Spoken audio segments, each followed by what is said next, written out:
भाई सारी दुनिया के कौरमे, कढ़ाइयाँ, तिक्के, कबाब, बारबेक्यू एक तरफ और मेरी माँ के हाथ का ये लालो लाल सा भुना हुआ मटन एक तरफ। और माँ के हाथ का खाना तो आप सभी जानते हैं कि लाजवाब होता है, और सिर्फ मैं नहीं कहती, ये जिसने भी खाया है ना, कोई भी तारीफ़ किए बिना नहीं रहता। ये रेसिपी जितनी ज़्यादा सिंपल है उससे कहीं ज़्यादा ये टेस्टी बनती है। आप इसकी लुक चेक कीजिए। मसाले के साथ लिथी हुई बोटियाँ बहुत ही ज़्यादा टेस्टी लगती हैं। कोई एक्स्ट्रा घी, कोई एक्स्ट्रा मसाले, कोई भी ऐसी चीज़ हमने ऐसी नहीं डाली जो इजीली अवेलेबल ना हो। बहुत ही ज़्यादा फैंटेस्टिक सी ये रेसिपी है, लेकिन वीडियो को आपने एंड तक वॉच करना है ताकि कोई भी स्टेप मिस ना हो और सारी टेक्निकलिटीज़ आपको समझ में आ जाएं। तो चलिए जी, बनाना स्टार्ट कर लेते हैं। यहाँ पे मेरे पास है तकरीबन 3 पाव जितना मटन, यानी कि पौना किलो आप कह सकते हो। ये हमने अच्छे तरीके से वॉश कर लिया है। मटन की हीट दूर करनी है तो आप इसको सिरके वाले पानी में डिप करके रखिए, और आधे पौने घंटे बाद धो लीजिए, तो कभी भी मटन में से स्मेल नहीं आएगी। उसके बाद यहाँ पे मैंने 3 छोटे साइज़ के प्याज लिए हैं। अगर बड़े हों तो आप 2 ही डालिएगा, और बहुत ढेर सारे टमाटर नहीं जाएंगे, जस्ट एक ही टमाटर इसके लिए काफ़ी होता है। हमने प्याज़ों को रफली चॉप कर लेना है, बहुत ज़्यादा फाइन चॉपिंग की ज़रूरत नहीं होती। छुरी चेंज कर लेते हैं, कातिल वाली छुरी लेते हैं। और इसके पीछे क्या स्टोरी है ये मैं आपको मेरी पीछे वाली वीडियो में सुनने को मिल जाएगी, अगर आप सुनना चाहें तो। अच्छा जी, इसको हमने कट कर लेना है। बहुत ज़्यादा फाइन चॉप इसलिए नहीं करेंगे क्योंकि मटन गलेगा तो साथ प्याज भी गल जाते हैं। आप बच्चों का शोर चेक कर सकते हैं बैकग्राउंड से। तो क्योंकि ईद बच्चों की होती है तो हम भी बचपन में यही कुछ करते थे। अच्छा जी, हमने प्याज को कट कर लेना है। सारे प्याज़ों को मैंने कट कर लिया। आप चाहें तो टमाटर का छिलका उतार सकते हैं, ना चाहें तो ना उतारें, इसमें कोई ऐसी प्रॉब्लम वाली बात नहीं है। तो बस मैंने इसका छिलका रिमूव करके इसको काट लिया था, और डाल देंगे जी डायरेक्ट इस मटन को हम कुकर के अंदर, और प्याज भी साथ ही ऐड कर देंगे, टमाटर भी ऐड कर देंगे।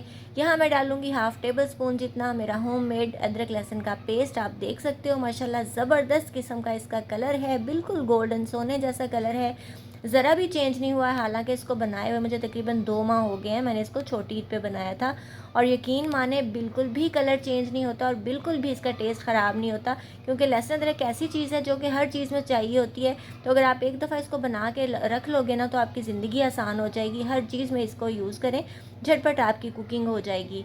अच्छा जी, नेक्स्ट चीज़ हमने इसके अंदर क्या डालनी है, नमक।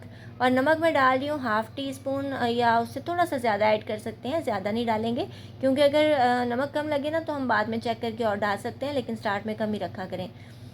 अच्छा जी, उसके बाद डाल देंगे रेड मिर्च का पाउडर, ये भी मैं हाफ़ टी स्पून ही डाल रही हूँ। बहुत ज़्यादा तेज़ नहीं रखेंगे, मीडियम से मसाले डालेंगे, क्योंकि शदीद गर्मी है और उसके बाद जो आपको भड़कियाँ लगती हैं ना वो फिर बर्दाश्त नहीं होती। अच्छा जी, हाफ़ टेबल स्पून जितनी आपने डाल देनी है इसके अंदर हल्दी। और इस स्टेज पे इसके अलावा और कोई भी मसाला नहीं जाएगा, बाकी कुछ मसाले हम आगे चल के डालेंगे। तो हमने क्या करना है, इसके अंदर डाल देंगे तकरीबन 2 गिलास इतना पानी। अच्छा जी, आप अगर इसको कुकर में नहीं बना रहे तो ऑब्वियसली पानी ज़्यादा डालोगे। आपके एरिया में कितनी देर में गोश्त गलता है, पानी कैसा है, जल्दी गलाता है या नहीं, ये मतलब हर एरिया में डिफरेंट होता है, सिचुएशन डिफरेंट होती है। तो आपने क्या करना है, इसको अपने हिसाब से पानी को ऐड करना है जी, जिसमें मटन गल जाए। अच्छा जी, इसको मिक्स कर देंगे और डाल देंगे साथ छोटी सी ये ब्लैक कलर की जो ब्लैक कार्डमम होती है वो है, मतलब बड़ी इलायची, और ये छोटी सी हमने ऐड करनी है, सिर्फ एक हमने डालनी है, कोई मोटे मोटे मसाले इसके अंदर बिल्कुल भी डालने की ज़रूरत नहीं है। उसके बाद हमने इसको कवर करके फ्लेम ऑन कर देना है, और इसको हम पका लेंगे तकरीबन 15 मिनट के लिए। मतलब अगर 20 मिनट में मटन गलता है ना तो खाने का गोश्त तो बहुत जल्दी गलता है। 15 मिनट में माशाल्लाह से ये अच्छे तरीके से गल गया था। और उसके बाद हमने जी इसको खोला है, और पानी थोड़ा सा बचा है। इसके बाद हमने इसको भूनना शुरू कर देना है, और भूनने के दौरान हमने साथ ही घी भी ऐड करना है। अच्छा, अगर मटन है, बीफ है, आप ये रेसिपी बीफ की भी ऑब्वियसली बना सकते हो। तो अगर बीफ या मटन आपका ज़्यादा चर्बी वाला है, फ़ैट वाला है, तो आप घी कम डालेंगे।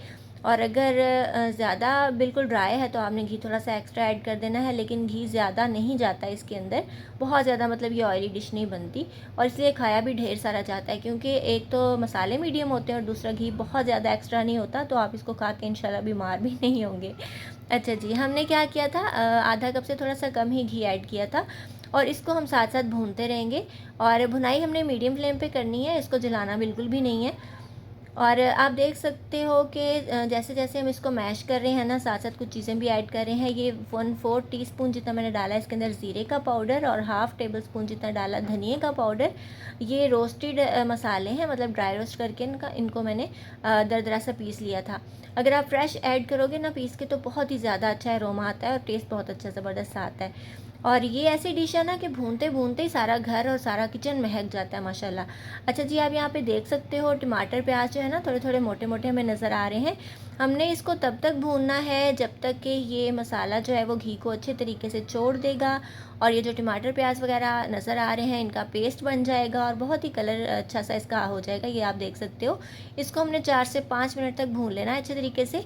ये आप देख सकते हो अच्छे तरीके से भुन चुका है, कलर भी चेंज हो चुका है, टमाटर प्याज वगैरह भी मैश्ड हो चुके हैं। मैं आपको करीब से दिखा रही हूँ, और माशाल्लाह लालो लाल सी बोटियाँ हमारी मसाले के अंदर जो है ना वो लितरी हुई नज़र आ रही हैं।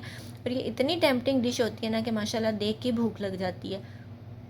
अच्छा जी, अब हम क्या करेंगे, इसके अंदर डाल देंगे कसूरी मेथी, जो कि 1 टीस्पून जितनी मैं ऐड कर रही हूँ। थोड़ा सा मसल के डालेंगे तो खुशबू बहुत अच्छी इसकी निकल के आती है, और आप जानते हो कि मीट के साथ इसका कॉम्बिनेशन बहुत ज़बरदस्त होता है।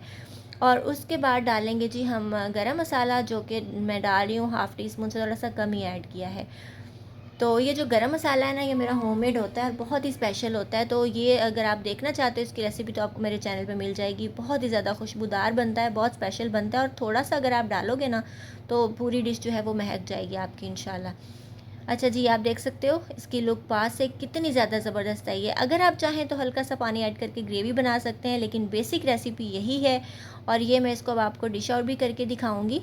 अच्छा, अगर आप इसको नान रोटी चावल वगैरह के साथ खाना चाहते हो, थोड़ा पतला कर सकते हो, मतलब थोड़ी ग्रेवी बना सकते हो, तो ये जो मसाला है ना वो बोटियों के साथ से उतर जाता है, और ग्रेवी जो है वो अलग अलग नज़र आती है, जैसे कौरमे की होती है। और अगर आप इस तरह से इसको खाना चाहो तो फिर भी आप खा सकते हो। कुछ लोग ड्राई पसंद करते हैं, ऊपर लेमन डाल के, ऊपर चाट मसाला डाल के, साथ आप प्याज लच्छेदार भी दे सकते हो, सैलेड एंजॉय कर सकते हो। ये देख सकते हो आप, मसाला भी है इसके अंदर, ये नहीं है कि बिल्कुल ड्राई है, मसाला भी ऑब्वियसली इसके अंदर है। और उसके ऊपर लगा देंगे जी हम टमाटर का फूल, जो कि कुछ ख़राब सा बना है मुझसे, क्योंकि गर्मी है तो थोड़ी देर बस बाहर फ्रिज से चीज़ रखो ना तो वो बिल्कुल मरने वाली हो जाती है। जैसे हम किचन में आजकल हो जाते हैं ना, वैसे ही। अच्छा जी, थोड़ा सा धनिया जो है वो ऊपर से डाल देंगे, इसको गार्निश कर देंगे। और मैं आपको पास से इसकी लुक चेक करवाती हूँ। बहुत ही ज़्यादा ज़बरदस्त टेस्टी और मज़ेदार सी डिश है। तो आप सोच रहे होंगे कि इसमें नया क्या था।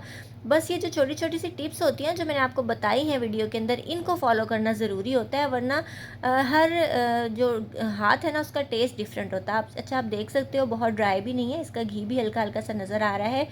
ये बहुत ही ज़्यादा टेस्टी होता है। आप यकीन करें कि बारबेक्यू को पीछे छोड़ देगा, इतना ज़्यादा लाजवाब इसका टेस्ट होता है। और जो मीट के शौकीन है ना, उनको पता होता है कि मीट जितने भी कम मसालों में पकाएं ना, उतना ही ये ज़्यादा टेस्टी बनता है, और इसका जो टेस्ट है ना उतना ही ज़्यादा इन्हेंस होता है। अच्छा जी, ये ज़बरदस्ती हमारी डिश बनके तैयार है। आप इसको मटन मसाला कहें, भुना गोश्त कहें, बहुत लाजवाब बनती है। आप इसको ऊँट के गोश्त के साथ बना सकते हो, आप इसको मटन के साथ, बीफ के साथ, किसी भी मीट के साथ बना सकते हो। और जो भी इसको खाएगा ना इंशाल्लाह, तारीफ़ किए बिना और रेसिपी पूछे बिना तो बिल्कुल भी नहीं रहेगा। तो ये है जी मेरी अम्मी के हाथ का स्पेशल सा मटन मसाला, जो कि मैंने आपके साथ शेयर किया।